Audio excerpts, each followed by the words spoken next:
వాళ్ళ కష్టాలు అయితే ఎవరికి అర్థం కాదు. కారు కొన్న తర్వాత లోపలికి ఎటువంటి హీట్ రాకుండా సన్ కంట్రోల్ ఫిలిమో లేకపోతే కూలింగ్ పేపర్ వేసుకోవాలంటే పోలీసు వాళ్ళ భయానికి సగం మంది వేసుకుంటే బంద్ చేసింది. కానీ ఇక్కడ మీరు తెలుసుకోవాల్సిన విషయం ఏంటి అంటే, మనం ఎప్పుడైతే కార్లో ట్రావెల్ చేస్తామో ఎండ గిట్లా మనకు అద్దాలకి వెళ్ళి స్కిన్కి రాకింది అనుకో, డబుల్ త్రిబుల్ హీట్తో అయితే మండుతుంది.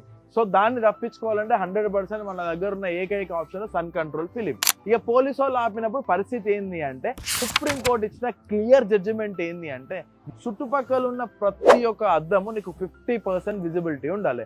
ఇక మనం ఫ్రంట్ విండ్ షీల్డ్కి వచ్చినాం అనుకో, అది 70% విజిబిలిటీ ఉండాలి.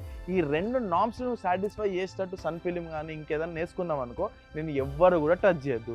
ఈ మధ్య పోలీసు వాళ్ళు ఆపంగానే విండో దించమంటుండ్రు, ఆ కూల్ పేపర్లు ఏవైతున్నాయో అవన్నీ ఇగ్గి పడేసి చింపి ఫైన్ అయితే ఇస్తుండ్రు.